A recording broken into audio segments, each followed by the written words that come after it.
అంటే కావాల్సినంత సమాచారం సిట్ అధికారులు అయితే ఆయన దగ్గర రాబట్టినట్టుగా తెలుస్తోంది. పూర్తిగా గతంలో 2-3 సార్లు కస్టడీకి తీసుకున్నటువంటి సమయంలో ప్రశ్నించినప్పుడు నాకేం తెలియదు, మర్చిపోయాను, ఇట్లాంటివి. అంటే ఈ ఏదైతే లిక్కర్ స్కామ్లో కావచ్చు, లేదంటే గత ప్రభుత్వ హయాంలో చేసినటువంటి దోపిడీలు ఎవరైతే చేస్తుంటారో వాళ్ళను ఎంక్వైరీకి లేదంటే రిమాండ్కి తీసుకున్నప్పుడు చెప్పిన ప్రతి ఒక్కరు ఈ ఏదైతే సోషల్ సైకోల దగ్గర నుంచి మనం చూసాం, ఏదైతే పోసాని దగ్గర నుంచి కూడా అందరూ కూడా ఏదైనా అడిగితే తెలియదు, మర్చిపోయాం, గుర్తులేదు. సో ఇదంతా వాళ్ళకి తెలిసిందే. కానీ తెలియదు అనగానే మరి ఇదేంటి, తర్వాత మర్చిపోయాను అనగానే ఇది ఏంటి అని గుర్తు చేయడానికి సిట్ అధికారులు ఆధారాలతో పాటు వీళ్ళను ఎంక్వైరీ చేసి వీళ్ళను రిమాండ్లో పోలీసులు కస్టడీకి తీసుకొని అన్ని ఆధారాలు ముందు పెట్టి చాలా ప్రశ్నలు అడిగి పూర్తిగా మొత్తం మిథున్ రెడ్డిని పిండి పిప్పి చేసి బెయిల్ ఇచ్చి బయటకు పంపించారు. ఇప్పుడు పూర్తి సమాచారాన్ని సేకరించినట్టుగానైతే తెలుస్తూ ఉంది.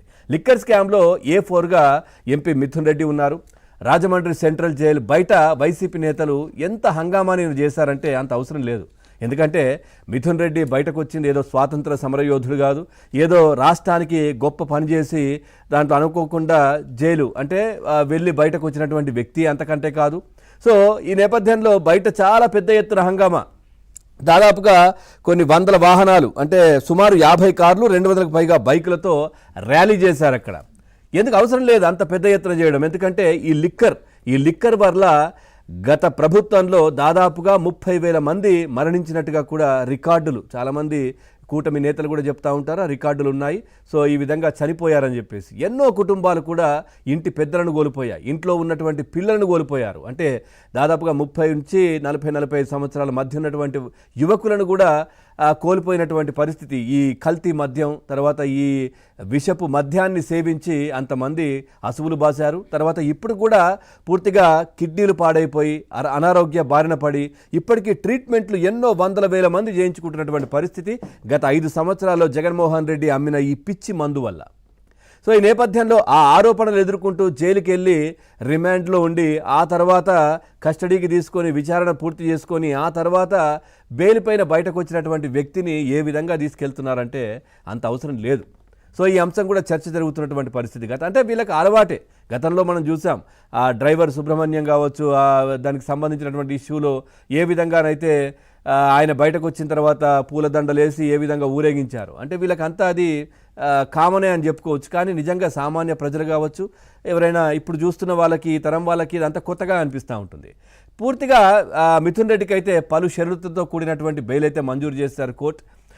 2 లక్షల రూపాయల పూచికత్తు సమర్పించాలంటూ కూడా ఆదేశించారు. సోమవారం నుంచి శుక్రవారం వరకు ఉదయం 10 గంటల నుంచి సాయంత్రం 5 గంటల లోపు సిట్ ఎదుట హాజరు కావాలి ఖచ్చితంగా అంటూ కూడా కండిషన్ పెట్టారు. అనుమతి లేకుండా దేశం విడిచి ఎటూ వెళ్ళొద్దు అంటూ కూడా క్లియర్గా చెప్పారు. కేసు గురించి బయట ఎక్కడ మాట్లాడొద్దని కూడా చాలా క్లియర్గా చెప్పారు. ల్యాండ్లైన్ కావచ్చు, లేదంటే ఆధార్ కార్డు నంబర్, అట్లాగే మొబైల్ నంబర్ కూడా కోర్టులో సమర్పించాలంటూ కూడా షరతులు విధించారు.